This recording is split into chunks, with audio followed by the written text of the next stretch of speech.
Very good morning, my dear students. How are you all? I hope you all are fine and safe at home. So welcome to another lecture of science. So can you guess where I am? Yes, I am in your school garden, and I think you can guess the topic now. What we are going to learn today? It's all about plants. So today we are going to start a new chapter of class 6 science, that is chapter number 7, getting to know plants. So here we are going to learn about the plants, different types of plants and different parts of the plants, and what are their functions, that we are going to learn in this chapter. So I just want to ask one question. Are all plants look similar? Of course not. So depending on the size, depending on the features, they look different from each other, and they are classified into 3 parts, right, like herbs, shrubs and trees. So let me show you this herbs and what are the functions of herbs, what are the characteristics of herbs. Let me explain you. So these are the herbs.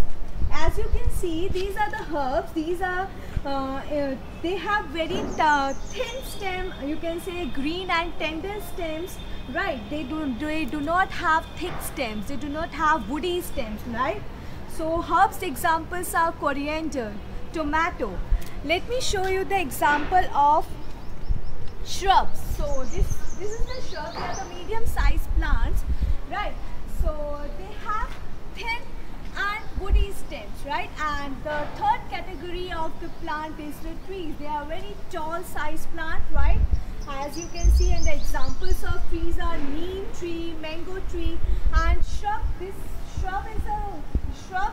This is a China rose, and China rose is an example of shrub. So what is the main difference between shrub and tree? So shrub की जो branches होती हैं वो much near the ground, and the trees की जो branches होती हैं much above the ground, right? So besides this, there are other 2 categories also, climbers and creepers, right? So climbers and creepers, they do not stand upright, so they have very weak stems. So as the name suggests, name define itself, climbers they do not stand upright, and they take the support of the neighboring object or neighboring plant. So example is money plant, right? And creeper also, they have very weak stems, and they also can't stand upright, and they grow much along with the ground. So example of this, their branches or their stems or root, they spread around the ground. So the example of creeper is pumpkin. So that's all about the different parts of the plant, and let me explain you another topic like parts of the plant, leaf, roots, flowers and their functions with the help of a PowerPoint presentation. Thank you. Okay, so we have already discussed about herbs, shrubs and tree, and I have given the introduction for creepers and climbers, right? So let me brief explain you what is creepers and what is climbers. See, as you can see in this picture, so creepers, a plant having thin, long and weak stem which cannot stand upright and spreads on the ground is called a creeper or creeper plant. So creeper has no climbing organs, right? So creeper grows along the ground or other surfaces by extending long shoots. So and climbers, as you can see in this picture, right? This is the climber, this is and this is the money plant. So climbers, as the name define itself, right? What is climber? Plant having thin, long and weak stem which cannot stand upright but readily climbs up a neighboring support or a tree is called a climber. So climber part has a special organ for climbing called tendrils. Some climber plants have stem tendrils, whereas others have leaf tendrils. So I hope climber is clear to you all. So some of the examples of climbers are pea plant, bitter gourd, sweet gourd, bottle gourd, grapevine, passion flower, right? And creepers, pumpkin. Okay, so pumpkin is the example of creeper. Okay, so if the creeper plant is to be grown like a climber plant, then the top end of the stem has to be tied with the string and the other end of a string fixed at a height. For example, a money plant can be made to grow up by tying a string to its top end. So the main difference between the climber plants and the creeper plants is that climber plants having climbing organs like tendrils on their stems or leaves, but creeper plants have no such climbing organs, right? So I hope it is clear to you all. What is creeper, what is climber? Okay, so let us now discuss about the parts of the plant, as you can see in this picture, right? So plants are the living things, and each plant has many parts to perform various functions for its survival. And the main part of a plant are root, stem, branches, leaves, flower and fruits, and these are divided into two systems, as you can see in this video: root system and shoot system, right? So root system, which is below the ground. Okay, as the name suggests, it is a root system. Okay, so root system, the roots of plants grow in the soil, and the root grow in the soil and the shoot grows above the soil. Okay, so shoot grows above the soil. So the shoot system includes stem, branches, leaves, flowers and fruits. I hope it is clear what is root system and what is shoot system.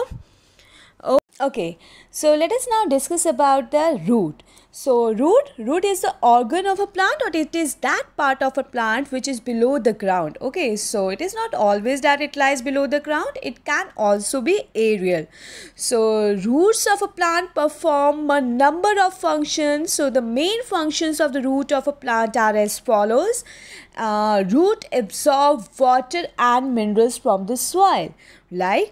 And you know that these are needed for the manufacture of food by plant leaves. We know that plants do photosynthesis, and for photosynthesis water is required. So where does that water come from? From the roots. Second function is that it provides proper anchorage to plant parts. It means the roots fix the plant firmly to the soil or ground. And what happens that this prevents the plant from being pulled out easily or blown away by the wind. And next important function of root is that it store food, right? And it also in some plants it can store food, and it also synthesizes of plant growth regulators, and root helps in holding the soil together. In this way, roots prevent the soil from being blown away, okay, by wind or washed away by water. Now let us now discuss about the types of root system. So roots are mainly two types, that is taproot system and fibrous root system.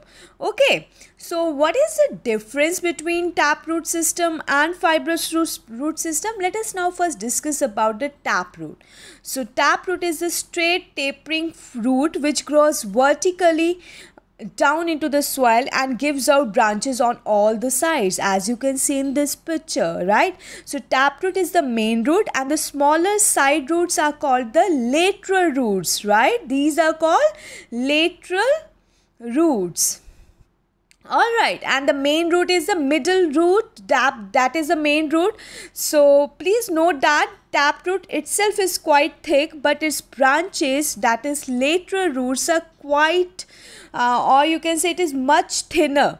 They are much thinner. So some of the plants having taproots are, examples of the plants having taproots are pea plant, neem tree, mango tree, marigold, tulsi, mustard, beetroot. So these all are the examples of taproot system. Turnip, right? So radish. These all are the example of taproot system. Now let us now discuss about the fibrous root. Okay, so fibrous root, some plants do not have a main root, as you can see in this picture, in this diagram. They have a bunch of similar roots called fibrous roots. The fibrous roots consist of many thin fiber-like roots of a similar size, and the fibrous roots spread out in the soil and give a firm support to the plant, right? So it is formed by several fine roots arising from the stem base. Some of the plants having fibrous roots are wheat, paddy, rice, grass, maize, millet, bamboo, sugarcane, and sweet potato, right? So these all are the examples of fibrous roots. So no main root exists. Remember this, no main root exists, okay? And they are formed by they consist of many thin fiber-like roots of a similar size. Alright, so as I told you the examples, as you see the examples in this video, wheat, marigold, beans, peas, these all are the examples of fibrous root, right? So let us see now the differentiate between taproot and the fibrous root. So taproot system, in this primary root dominates over branches, और यहाँ fibrous root में no dominant root, no main root, and taproot it go very deep into the soil, and fibrous root system it spread laterally, right? Taproot is seen in dicots and fibrous root seen in monocots. Example, carrot, and fibrous root, wheat. I hope it is clear to everyone that what is the main difference between taproot and fibrous root, right? I hope it is clear to you all. Okay.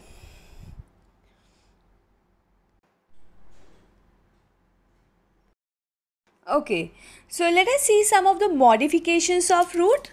So modifications of root are root modifies to store food. For example, tap roots of carrot, beetroot and radish plants are modified to store food. Okay, so another important modification of root is support. They provide extra support. As you can see the picture in this video, it is the picture of banyan tree. So roots in some huge trees are modified to provide additional mechanical support. So prop roots, what do you mean by prop roots? They originate from the aerial branches, right? Aerial roots are also called prop roots. Banyan tree, coconut and maize plants have prop roots. And what is the stilt roots? Stilt roots originate from the stem base, okay? So they grow obliquely, penetrate into the soil, and the examples of the stilt roots are sugarcane and maize. So as I told you that certain plants have roots that are modified to provide extra supports, and these are called aerial roots. Roots called aerial roots grow from the stem or branches and provide support to the plant. Alright, I hope it is clear to everyone. So let us see another modification of the root is that some of the root can perform photosynthesis also, right? Some of the root can perform photosynthesis also. How? Because they contain, some of the roots contain chlorophyll, and those roots which contain chlorophyll, they perform photosynthesis. All right, so example of photosynthesis root is trapa, right? So trapa and roots, they develop chlorophyll and perform photosynthesis. Okay, I hope it is clear to everyone. So let us see importance of root system. Okay, what is the importance of root system? So first is that it absorbs the water and minerals from the soil, right? It absorbs the water and minerals of the soil. Next important function is that it provides anchorage to plant, right? Third importance of root system is that it stores food. And fourth importance of root system is that it performs photosynthesis in some plants like trapa. It helps in respiration in plants like mangroves, right? And next it helps plants in climbing. And next important function of the root system is that it provides additional support to trees like banyan. So I hope this is clear to you all about the root system and the function. So what is stem? Stem is the a part of a plant which rises vertically up from the ground, right? It is erect area part of the flowering plant, right? So it is positively phototrophic. Now what is this phototrophic? Photo means light, so it grow towards the direction of light, and in certain plants they can be underground also. So sometimes we get confused between shoot and stem. See, shoot is a new plant growth, includes stem, leaves and flowers, and stem is the aerial axis of a plant, of a grown plant, and it bears leaves and flowers. All right, I hope it is clear to everyone that what is the stem. And as I told you, it can be underground as well in some of the cases. So let us see now the functions of the stem. Okay, let us see now the function of the stem. As I told you, the difference between shoot versus stem. So let us discuss about the functions of stem, right? So what are the functions of stem? So function, you know that stem support leaves, flowers and fruits, right? They support function, stem supports leaves, flowers and fruit. Conduction of water and nutrients between root and shoot. So root से shoot system तक कैसे water और nutrients जाता है, कैसे food पहुँचता है? With the help of a stem, right? So the stem of a plant carries water and minerals from the roots to the leaves and other parts of the plant. Stem holds the plant upright. Okay, and next important function of the stem is that the stem carries the prepared food from the leaves to the other parts of the plant, right?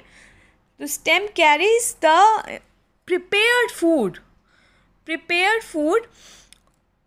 from the leaves to other parts of the plant. Okay, I hope it is clear to everyone.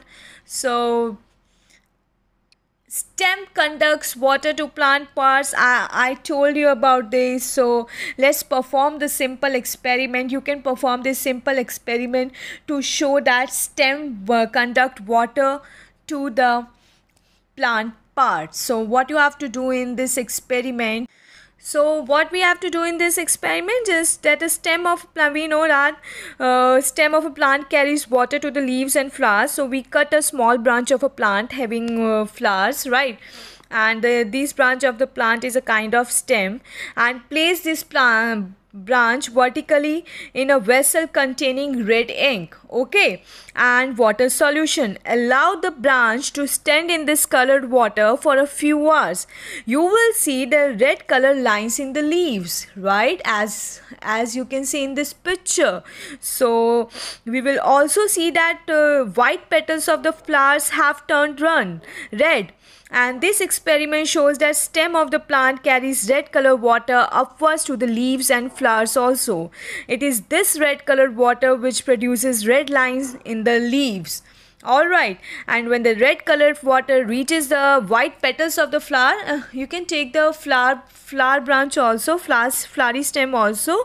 So when the red color water reaches the white petals of the flower, they turn red.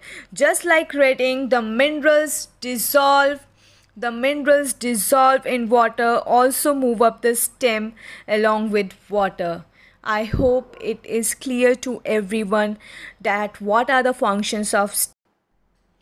Okay, so let us see the modifications of stems. So stems are modified in various ways in various plants to perform photosynthesis. Okay, so it provides the mechanical supports, right? It provides additional supports. Some plants such as gourd, grapevine have stems which cannot grow erect. In such plants, the nodal buds give rise to long thread-like structure called tendrils, and tendrils coil around nearby objects and allow the plant to grow upwards, right? And stems modify to store food, water and make food, right? It also stems modify to store food. In potato, turmeric, ginger plants, the stem performs an additional function of storage of food. Okay, so in this plants, the modified stem grows underground and the stems have nodes. In the growing season, buds grow from these nodes. If a piece of potato or ginger is buried in moist soil, these buds form new shoots and give birth to the new plants. Alright, so It also performs photosynthesis. Stem of a plant has a large number of narrow tubes inside it, and one type of tubes in the stem carry water and dissolve minerals from the root to the leaves and other parts. The leaves of the plant make food by photosynthesis. Another types of tubes present in the stem carry the food from the leaves to all parts of the plant, including roots. Okay, I hope it is clear to everyone. Modification of stem. Okay, so that's all about today. Okay, so in our next class we will discuss about the other parts of the plant, that is leaf and the flower. Okay, till then, bye bye, take care and have a nice day.